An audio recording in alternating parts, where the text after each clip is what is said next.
Bonjour. Qui ne s'est jamais retrouvé dans cette situation, complètement bloqué, à tourner en rond face à un problème, que ce soit au travail ou à la maison? On a cette sensation d'avoir le nez collé dessus, incapable de prendre le moindre recul.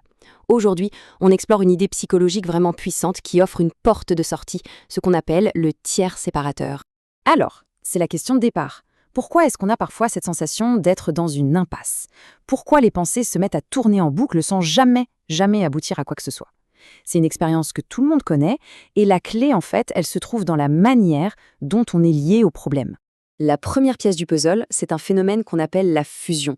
C'est cet état où on est tellement, mais tellement absorbé par une situation, par une émotion ou même par une personne qu'il n'y a plus aucune distance. On ne fait littéralement plus qu'un avec le problème. Et c'est précisément ça qui paralyse complètement la pensée. Et ce schéma, il illustre parfaitement le piège.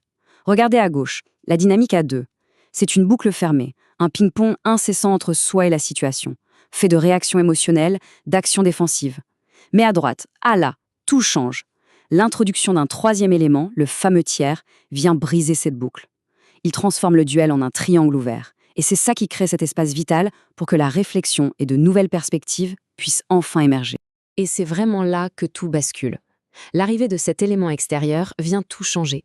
Ce tiers séparateur, ce n'est pas juste un spectateur, non, c'est la clé qui va activement venir déverrouiller la pensée. Bon, alors, concrètement, qu'est-ce que c'est? Eh bien, le tiers séparateur, c'est un médiateur. Ça peut être une personne, bien sûr, comme un coach, un superviseur, un mentor, mais ça peut aussi être quelque chose d'immatériel. Un cadre, avec des règles claires, un protocole à suivre, ou même le simple fait d'écrire.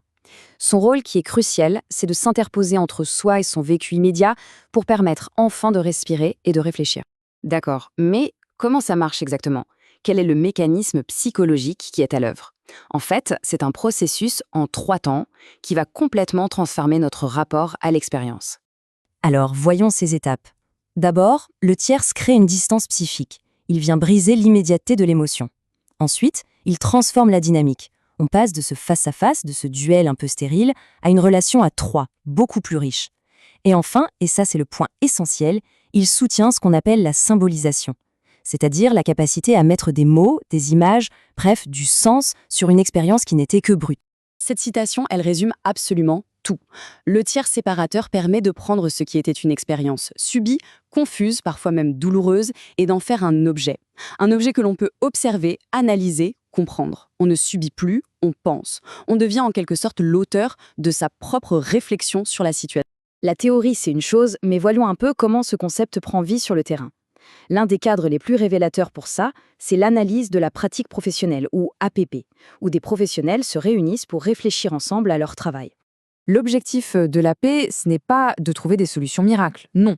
C'est plutôt d'utiliser la force d'un cadre et d'un groupe pour décortiquer des situations complexes. Et ici, le tierce, c'est la véritable clé de voûte de tout le dispositif. Ce qui est fascinant, c'est de voir à quel point le tiers peut être multiforme dans ce contexte. Bien sûr, il y a l'animateur externe, qui est le garant d'un espace sécurisé. Mais le cadre lui-même, avec ses règles de temps, de parole, agit comme un tiers. Le groupe, par la diversité de ses regards, est un tiers extrêmement puissant. Et même le langage, qui permet de transformer un vécu en récit, joue ce rôle. Le tiers est donc souvent un ensemble de plusieurs médiations qui fonctionnent ensemble, de concert. Mais attention, pour que ce mécanisme soit efficace, il ne suffit pas de mettre quelques personnes dans une pièce. Il y a des conditions qui sont indispensables à respecter, et puis il y a des pièges bien réels à éviter. Le point absolument crucial, c'est la sécurité de l'espace. Sur le plan éthique, la confidentialité et le volontariat, c'est non négociable. Et sur le plan institutionnel, l'espace d'analyse doit être complètement étanche à toute logique d'évaluation ou de management. C'est un sanctuaire pour la pensée, ce n'est pas une salle de réunion. Et les dérives, elles peuvent être subtiles. Un pseudo-tiers, par exemple, c'est un animateur qui n'est pas réellement extérieur aux enjeux de pouvoir. Et ça peut saboter tout le processus.